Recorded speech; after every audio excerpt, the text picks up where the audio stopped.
This coverage of MWC is brought to you by Bitdefender Mobile Security. You could say that this is the battle of two different flagships for the same exact company. Hey, it's Joshua Vergara from Android Authority. What's going on, everybody? And this is the Samsung Galaxy S5 versus the Galaxy Note 3. Though we are looking at two different sizes in these phones, we do see that the design aesthetics are actually quite similar between these two phones. The Note 3 does feature the more angular design and the very flat sides that the Galaxy S5 has adopted. The bigger 5.1-inch display on the Galaxy S5 does increase its size overall, but it is still smaller than the Galaxy Note 3 with its much larger 5.7-inch screen. The Galaxy Note 3 introduced a new material choice for Samsung, as the back was made of a faux leather, a textured plastic that did feel really nice in the hand. We have yet another change in the Galaxy S5 with a soft touch back that has a perforated design. Now, in the end, which one is better for you is going to be your opinion, but I think we can all agree that both of these are a welcome shift away from glossy plastic. One thing that the Samsung Galaxy S5 can definitely boast is its IP67 rating. It is waterproof and dustproof, which means that it can take the elements better than most smartphones out there, including the Galaxy Note 3. When it comes to the screens, while we do have the same 1080p resolution on both of these Super AMOLED displays, the difference in the size does mean that the pixel density is different on both. But for the most part, the text and reading experience on either one should still be very great, and the media consumption will be as well. As is expected from Super AMOLED displays, we do have vibrant colors, perhaps somewhat oversaturated, great viewing angles, and in the end, it's just a joy to watch anything on either one of these screens, depending on which size you prefer.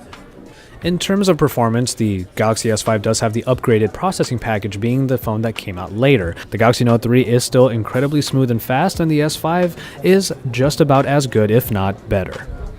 One thing that might be just a little bit of a disappointment is that the Galaxy S5 only comes with 2 GB of RAM. Despite the Note 3 beginning the trend of 3 GB, it doesn't look like that was going to continue for the S line.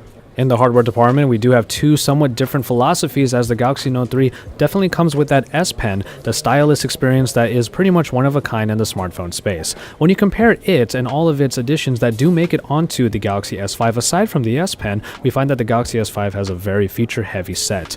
It does come with all of the bits and pieces that originally made it onto the S4 and the Note 3, but now there are new features like the fingerprint scanner that is found underneath the home button for a swipe down of any of your fingers to unlock the phone, and also a heart rate monitor on the back found just beneath the camera optics. The camera found in the Samsung Galaxy Note 3 was a very good 13 megapixel shooter that provided some pretty good shots and some pretty good videos, and was the first to bring 4K recording to the Samsung space. However, Samsung moved to a 16 megapixel ISO sensor in the Galaxy S5 that should be able to take even better pictures with less noise, especially in low light conditions. It does also bring 4K recording to the fray as well, but it is limited to only 5 minutes of video due to the large files it would create. Overall, however, the app in the S5 has been overhauled a little bit to provide a lot more settings for your smartphone photography. Hit that settings button and you'll see a lot of different toggles and settings in order to really tweak what kind of picture you want out of the camera. However, the S5 camera should still be a pretty big step up from the one found in the Note 3, not only in quality but also in terms of options.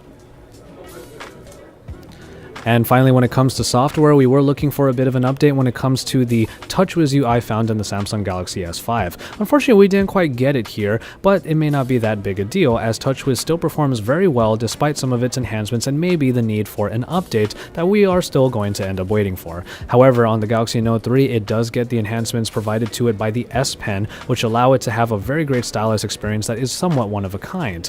When you move to the Galaxy S5, however, there's a bit of a different philosophy, as certain elements like the My Magazine UI have been moved to the very left as a second screen, and some of the elements have been changed to a flatter look and more circle-centric, as you might see in the notification dropdown. So while there are some changes in the TouchWiz UI from the Note 3 to the S5, they aren't really all that overarching at all. And so, there you have it, for the look at two flagship devices out of Samsung's camp. The Galaxy Note 3 is definitely one of the more popular devices out there right now, as plenty of people love that large display, and the S Pen functionality is definitely one of a kind. But the Galaxy S5 is looking to really jump back in and make the Galaxy S line the king again. In order to do that, Samsung really put everything into the phone except the kitchen sink. And we'll see if all those features really put it over the top. So, until we have our full comparison, including the comparison with the camera, stay tuned to Android Authority for all of the best coverage, especially our event coverage here at the Mobile World Congress in Barcelona, Spain.